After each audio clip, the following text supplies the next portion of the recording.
Halo semuanya, balik lagi ke channel Yunda dan Julie. Terima kasih telah menonton video ini. Nah, jadi video kali ini bakalan ngebahas mengenai apa sih yang harus dilakuin ketika kamu tahu bahwa pacar kamu itu selingkuh. Langsung aja kita bahas. Let's go! Jadi, ketika kamu tahu kalau misalnya pacar kamu itu selingkuh atau pasangan kamu itu selingkuh, yang pertama kali kamu harus lakuin itu adalah nafas. Jadi ketika kamu tahu pasangan atau pacar kamu selingkuh, alangkah lebih baiknya kamu nafas dulu dengan tenang. Maksudnya itu gimana sih? Maksudnya ketika kamu tahu atau kamu lihat langsung atau kamu tahu dari HP atau kamu misalnya tahu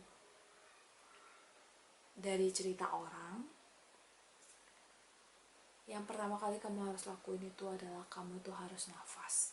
Ambil nafas dulu, tenangin diri dulu.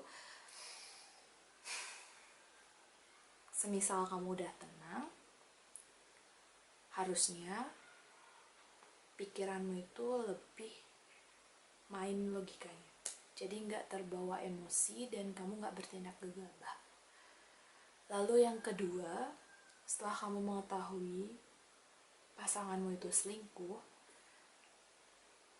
alangkah lebih baiknya kamu langsung ungkapkan atau bicarakan dengan pasanganmu. Tapi ini agak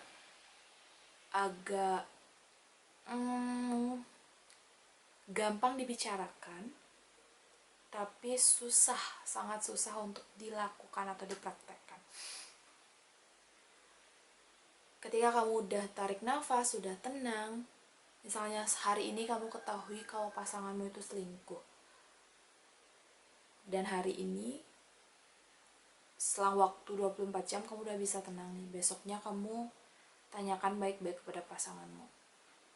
Kenapa kamu melakukan hal ini? Kenapa kamu selingkuh? Tapi biasanya kebanyakan orang itu pasti langsung emosi. Ketika udah emosi, otomatis logika itu udah agak mundur dia.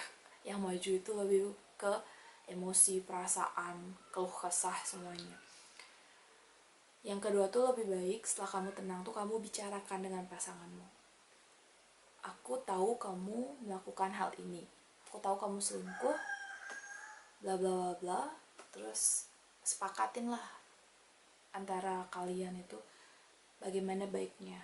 Misalnya di pihak kalian, di pihak yang diselingkuh itu tidak menerima maksudnya alasan apapun ketika menjalin hubungan pasangan kalian berselingkuh, kalian tuh nggak terima, yaudah berarti tidak ada jalan keluar lain, ya udah selesai, hubungannya selesai. Tapi ketika misalnya di pihak yang diselingkuhin itu ada batas, maksudnya ketika kamu selingkuh hanya flirting gitu ya, kayaknya kayak cuma tip-tip atau cuma chattingan atau cuma hanya sampai ketemu batasannya, itu masih bisa pihak yang diselingkuhin itu mentoleransi, ya udah berarti masih bisa ada kesempatan kedua. Tapi misalnya batas toleransimu tuh udah dilewatin, misalnya pasanganmu tuh udah sampai tidur sekamar gitu, kamu nggak bisa nerima, ya udah artinya udah selesai sampai sana nanti hubungannya. Lalu ketika udah menemukan solusi itu, kamu udah terbuka nih. Oh, berarti jalan selanjutnya setelah saya mengetahui pasangan saya selingkuh adalah misalnya lanjut atau stop. Tapi kebanyakan orang itu biasanya ketika dia tahu selingkuh pasangannya, emosi, terus dia cerita ke temennya atau ke sahabatnya, dengan asumsi bahwa dia bisa menyelesaikan masalah. Padahal yang buat masalah itu kan pasangan. Ya udah diselesaikan itu dengan yang si pelakunya. Boleh-boleh saja, sah-sah aja kamu cerita. Tapi alangkah lebih baiknya dengan siapa kamu bermasalah, ya udah selesaikan ke sana. Nanti kalau kamu udah deal, ketemu solusinya antara pelaku sama yang dirugikan, artinya yang selingkuh sama yang diselingkuhin itu udah ketemu solusinya gimana, baru bisa kamu cerita. Misalnya nih, kamu sebenarnya nggak pengen hubunganmu berakhir karena alasan pacarmu atau pasanganmu selingkuh, ya udah cerita. Tapi kamu udah nemuin nih bahwa kamu sama pasanganmu tuh udah selesai, terus kamu cerita nih ke sahabat atau ke teman-teman terdekat kamu, oh aku diselingkuhin, terus tapi aku udah mutusin sama dia, bakalan selesai hubungannya. Itu kan enak tuh, jadinya kamu bisa mandiri, menyelesaikan masalahmu sendiri. Ya emang kita nggak terlepas sama orang lain, tapi ini masalahnya kan tentang kamu sama dia. Jadi kalau menurut aku lebih baik diselesaikan dulu antara dua orang ini yang menjalin hubungan ini, diselesaikan bagaimana. Terkecuali kamu pengen mengambil keputusan, misalnya keputusan membeli ini. Nah, itu bisa dulu kamu musyawarahkan sama orang-orang terdekatmu. Bagaimana baiknya, atau dari pengalaman mereka ada saran atau kayak masukan apa lagi. Menurut aku cuma, kalau kamu tahu pacarmu selingkuh, kamu harus ngapain ya? Cuma dua itu aja.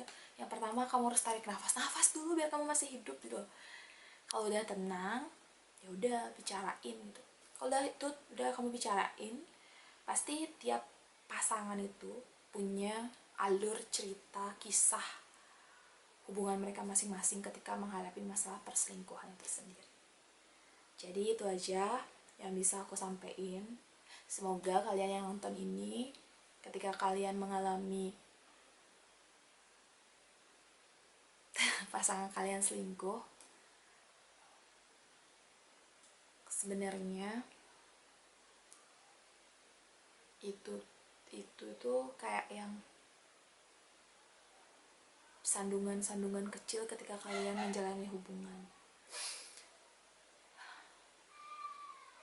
Itu tergantung case-nya, masalah pasangan masing-masing. Nggak bisa kita bilang kalau orang selingkuh itu jelek, kalau benar-benar 100% salah.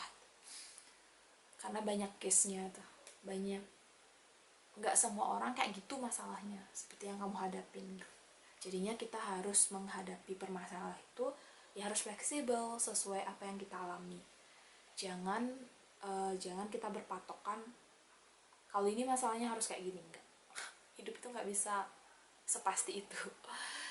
Jadi untuk kalian yang sekarang lagi diselingkuhin,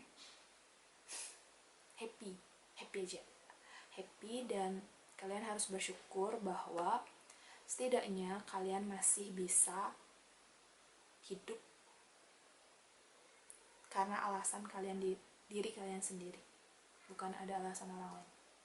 Dan aku yakin kalian yang diselingkuhin itu orang-orang yang kuat. Pokoknya semangat dan selalu tersenyum. Dan aku minta tolong untuk bantu channel ini dengan cara klik subscribe, like, dan komen. See you di next video selanjutnya, dan